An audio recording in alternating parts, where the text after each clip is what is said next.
शहजाद चौधरी साहब, एक 5 दिसंबर पिछले साल जाते के आखिर में भी एक प्रेस कॉन्फ्रेंस हुई थी, वो भी काफ़ी सख्त प्रेस कॉन्फ्रेंस थी, एक्सप्रेशन वाइज बात की जाए, और आज बहुत खुलकर दोबारा यहाँ तक कि सूबाई हुकूमत के बयानिए को सामने रखकर चैलेंज कर दिया गया है। ये फरमाइएगा कि ये रियासती कार्रवाई की मुखालिफत दरअसल दहशतगर्दों के बयानिए को मजबूत करने के मुतरादिफ क्या नहीं है, अगर बार बार एक ही चीज़ रिपीट हो रही है? एक बात है सियासी मफादात, उनके लिए आप सियासी तौर पर जंग करें, एक है हुकूमती या रियासती मफादात। लाइन्स क्यों इतनी ब्लर हो गई हैं हमारी सियासतदानों की? अच्छा देखिए, बात यह है कि जो 5 दिसंबर के बाद या आज की जो प्रेस कॉन्फ्रेंस है, मैं कुछ इसका हिस्सा सिर्फ सुन सका। मैंने पूरी नहीं देखी, शुरू का जो हिस्सा था वो मैं नहीं देख पाया, लेकिन यकीनन कोई ना कोई ऐसी चीज तो है जिसकी वजह से कि आज की प्रेस कॉन्फ्रेंस करनी पड़ी। वो क्या चीजें हैं उसका हम कुछ खुल के शायद इतना इजहार नहीं हुआ, क्योंकि 5 दिसंबर और आज की प्रेस कॉन्फ्रेंसेस में क्या फर्क था जो शुरू के हिस्से के अंदर, वो मैं नहीं देख पाया, लेकिन हम कुछ ना कुछ अखज़ जरूर कर सकते हैं। मिसाल के तौर पे इसके 2-3 हिस्से, हमें जब भी बहुत ज्यादा चीजें को मिला दिया जाए तो एक कंफ्यूजन दिमाग में क्रिएट होती है। उसका बेहतरीन हल ये होता है कि उसको डिसएग्रीगेट यानी अलग-अलग करके देखा जाए। वफाकी सतह पे हमारी पॉलिसी है दहशतगर्दी के खिलाफ जंग, बल्कि ये कहा गया कि 2026 में शायद इसकी फैसला कुन मराहिल में ये जंग जाएगी, मोस्ट लाइकली। उसके अंदर भारत और अफगानिस्तान मिलकर भी कुछ कर सकते हैं, लेकिन अफगानिस्तान के अंदर से जो दहशतगर्दी है उसके खिलाफ जंग को एक हमने हतमी लेवल के ऊपर लेके जाना है। फिर आलमी लेवल के ऊपर भी कुछ ऐसी चीजें बदल रही हैं जिसके बाद शायद इस तरह के जो मामलात हैं वो और ज्यादा एक्यूट होकर सामने खुल के हमारे सामने आ जाएं, जिसका कि हमें कुछ ना कुछ कला कमाई या उसका कुछ कुछ नतीजा निकालना पड़े। जहां तक ऑपरेशंस का ताल्लुक है, चाहे वो तीरा में हो या दहशतगर्दों के खिलाफ हो, जहां पे भी हो, बॉर्डर के इस पार है या उस पार है, जंग है अगर किसी किस्म की मुसल्लत की जाती है टीटीपी की तरफ से या किसी और की तरफ से, इसका तो बड़ी वाज़े और क्लियर सोच है पाकिस्तान की कि पाकिस्तान ने ये दहशतगर्दी के खिलाफ जंग हमें शामिल है, इस वक्त जंग लड़ रहा है और 2026 उसका हतमी लेवल होगा। तो इसमें तो कोई कंफ्यूजन किसी तरफ से भी नहीं है, ना ही कोई सूबाई हुकूमत चाहे जहां की भी हो, ना ही कोई सियासी सोच, ना ही कोई ऐसा कोई कोई कोई बयान इस रास्ते में कोई रुकावट बन सकता है। ना वो बना है, ना वो बनने का, ना वो बन सकता है। इसलिए उसकी तो मैं कोई उसके अंदर तो क्लैरिटी है ही है। अब वाजिब पाकिस्तान है, वफाक है, उनकी पॉलिसी है, उसको मसला कहाँ आ रहा है? मसला आ रहा है सूबे के अंदर। किन चीजों का मसला आ रहा है कि आपके एलईएस जो पुलिस या बाकी सपोर्ट जो आप जिसे कहते हैं, जो जिसका के डीजीआईएसपीआर ने कहा कि हिंटरलैंड के अंदर, यानी आगे तो हम फौज को लेकर लड़ रहे हैं लेकिन पीछे जहां पुलिस का काम है वहां पुलिस नजर नहीं आती। तो उसके ऊपर वो एक खामी है, उसको दूर दूर होना चाहिए। सूबे को अपनी जिम्मेदारी, दहशतगर्दी पाकिस्तान की जंग है, ये इस्लामाबाद की जंग नहीं है। ये समझना पड़ेगा सूबे को, ये समझना पड़ेगा पाकिस्तान की जंग बन कर करके लड़ना पड़ेगा। पहली बात तो यहाँ पे आपको गलती और एक होल नजर आता है, खामी नजर आती है। दूसरा, बयानिए की बात, यानी वो शहरी जिनकी की जान बचाना मकसूद है, अगर वही इसके बारे में कंफ्यूज है, और क्योंकि वो एक सियासी सोच को लेके चल रहे हैं, एक सियासी सोच की, और वहां पे उस सियासी सोच में मुख्तलिफ तरह की आरा पाई जाती हैं, कोई कुछ कहता है, कोई कुछ कहता है, कोई कहता है ये हमारे दोस्त हैं, या हमारे भाई हैं, या हमारी जुबान बोलते हैं, या for that matter refugee camps हैं। ये 2-3-4 चीजें ऐसी हैं जो कि वहां के खैबर पख्तूनख्वा के अवाम को जिन्होंने परेशान किया हुआ है, और उस परेशानी की वजह से वफाक वो यकसुई और यकजहती जो चाहता है वो नहीं हो पा रही। इसके लिए जो इलाज बार बार पूछा गया डीजीआईएसपीआर से सवालात के अंदर, मैं समझता हूँ बहुत अच्छा सवालात किए गए, वो ये था कि इसका फिर हल क्या होना चाहिए। उन्होंने कहा इसका हल आइन, कानून और सियासत के पास है, हमारे पास नहीं। हम अपना पॉइंट ऑफ व्यू बताएंगे। सियासत क्या कर सकती है? सियासत जिसकी सियासी सोच मुख्तलिफ है उनको साथ बैठाएगी और उनसे सियासी तौर पर बात करेगी। लेकिन अगर आपने यही कहना है कि नहीं हमने वो बात हमसे करना नहीं चाहते, वो फलाने से करना चाहते, आप पाकिस्तान की एक जंग के बारे में बात कर रहे हैं, आप किस तरीके से उस मुख्तलिफ आरा को यकसुई और यकजहती में नहीं कन्वर्ट कर सकते? बात करके कर सकते हैं। वज़ीर आज़म की जिम्मेदारी है कि वो ये काम करें, यही तो उनकी जिम्मेदारी है। लड़ तो अफवाज पाकिस्तान रही है। और तीसरी बात, मैं ये फाइनल बात करूंगा, बात ये है कि ये एक जो मकसद है हमारा, कौमी मकसद है दहशतगर्दी के खिलाफ जंग, एक कौमी लेवल का मकसद है, हमारा नेशनल पर्पज है ये। इस नेशनल पर्पज को सियासत के अंदर मत उलझाएं, और चाहे वो सूबाई हुकूमत कर रही है चाहे वफाकी हुकूमत कर रही है, इन उलझनों को सुलझाने की जरूरत है ताकि यकसुई और यकजहती आ सके इस कौम के अंदर। वरना अफवाज पाकिस्तान तो अपना काम करती रहेंगी, लेकिन वो नताइज जो कि हमें हिंटरलैंड में चाहिए वो शायद हमें ना मिले। हसन निसार साहब, जब पूरी कौम और सिक्योरिटी फोर्सेस कुर्बानियां दे रही हूं तो क्या किसी भी सूबाई हुकूमत का ये कहना कि वो ऑपरेशन नहीं होने देगी, इसका आखिरकार मतलब लिया क्या जाए फिर? मेरा ख्याल है कि इसका कोई क्रिएटिव शहजाद साहब बेहतर मेरा बहुत मुख्तसर एक्सपोजर है गवर्नमेंट का। मैं बहुत यंग एज में रिज़ाइन करके इस्लामाबाद से आ गया था। देखो, पहली बात तो ये है प्रायोरिटीज़ अपनी सेट करो। दहशतगर्दी की लातादाद किस्में हैं, लातादाद। जो असल दहशतगर्दी है इस मुल्क में वो है इक्तिसादी दहशतगर्दी, जो करोड़ों के हिसाब से लोगों को मार रही है। ना कोई चीख उठती है, ना कोई धमाका होता है। पहली बात प्रायोरिटीज। अच्छा, दूसरी बात जो मेरी समझ में नहीं आ रही, शहजाद साहब probably is the only one who can correct मी, या मुझे नहीं पता।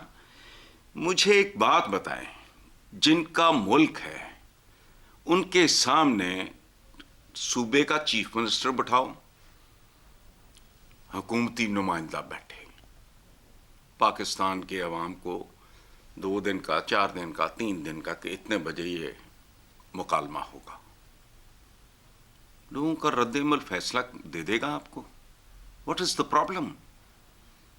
अभी शहजाद साहब ने एक हल्का सा इशारा दिया है, या मैं गलत समझा हूं, कभी वहां सोचते होंगे हम ज़बान हैं, हमारे भाई हैं, रिश्तेदारियां हैं उनकी आपस में, ताल्लुकात हैं, बरादरियां हैं। ये हमारे यहाँ तो ये बहुत इंपॉर्टेंट बातें हैं, नहीं होनी चाहिए, लेकिन मुझे समझ नहीं आ रहा कि ये क्या ऐसा मुश्किल काम है। जैसे आप रेफरेंडम कराते हो, चलो let me put it in simpler way, पता लग जाएगा, लोग कहेंगे कौन सही है कौन गलत है। एक बात, आखिरी बात कि वो जो इन्होंने बात की है एसपीआर के जो भी हैं कि नहीं तो ख्वारिज के पैरों में बैठना है, हरगिज नहीं, टांगों समेत पैरों को काटना है। बट शुरू वहां से करें, इसकी कोई और सूरत निकाल लें, एक ओपन डिबेट हो, argument, let people argue. Hasan साहब, सियासत के मामले पे तो डिबेट हो, 2000 बार डिबेट हो, जैसे ऊपर मैंने शहजाद साहब को भी कहा, पर सियासत के अंदर तारीफें ब्लर हो चुकी हैं, उनकी लाइंस ब्लर हो गई हैं। फितना और खारिज के मामले पे काहे को डिबेट होगी?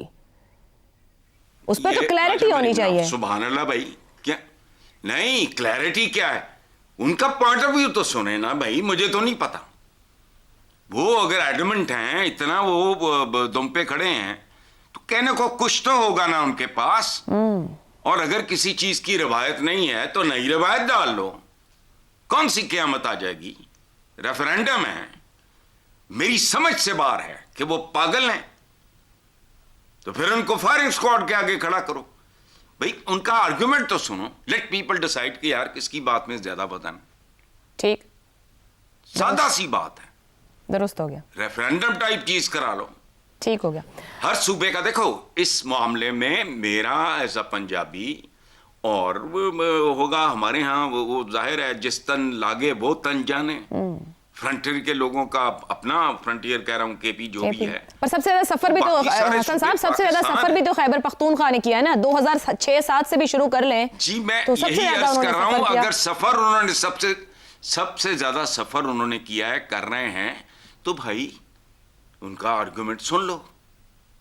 ठीक हो गया। वो गवर्नमेंट के, वो इनको इलेक्ट करके लाते हैं, यार बात सुनो ना आप, वो हद होती है ना, किस चक्कर में वोट देते हैं इनको?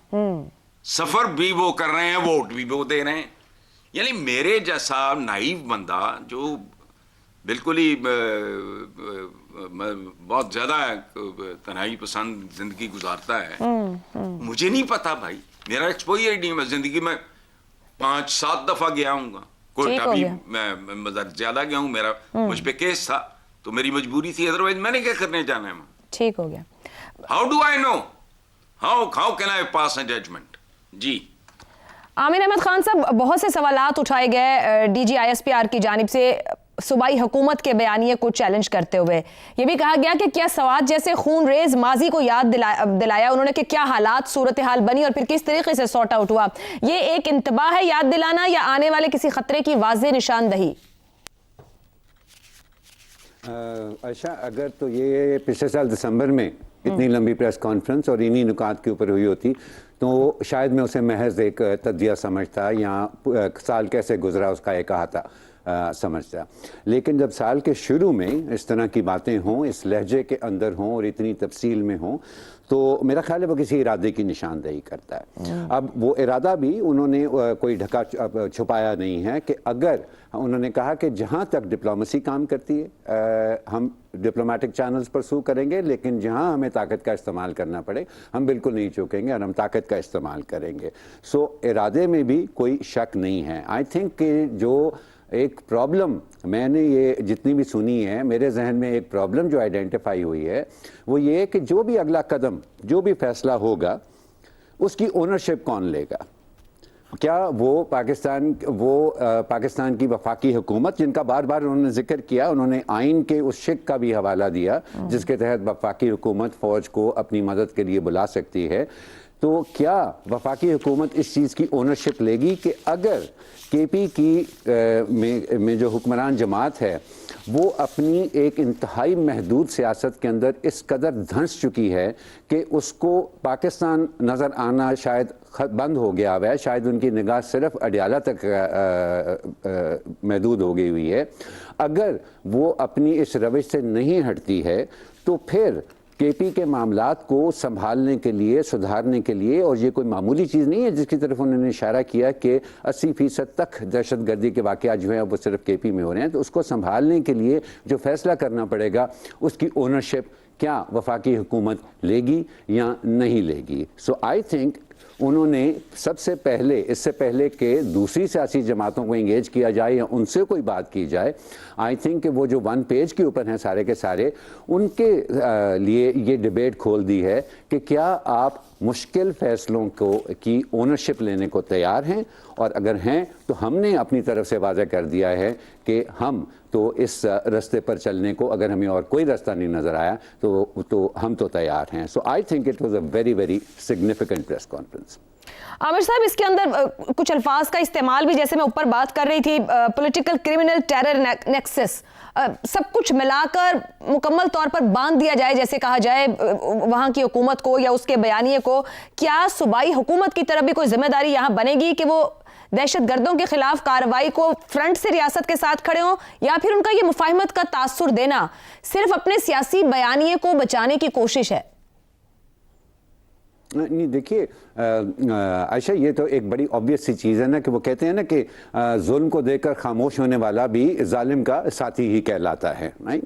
सो ये नहीं हो सकता कि सूबाई हुकूमत जो है वो अपनी जिम्मेदारी कबूल ना करे, और इसीलिए मैं समझता हूँ, इसीलिए ख़ास तौर पे एक कंपैरिजन ड्रॉ किया गया बलूचिस्तान और केपी के बीच में कि कहाँ, और वो उस 5 साल के अरसे के ऊपर वो कंपैरिजन उन्होंने दिखाया जहाँ पहले बलूचिस्तान दहशतगर्दी के वाक़यात में सर फहरिस्त था और खैबर पख्तूनख्वा उससे पीछे था।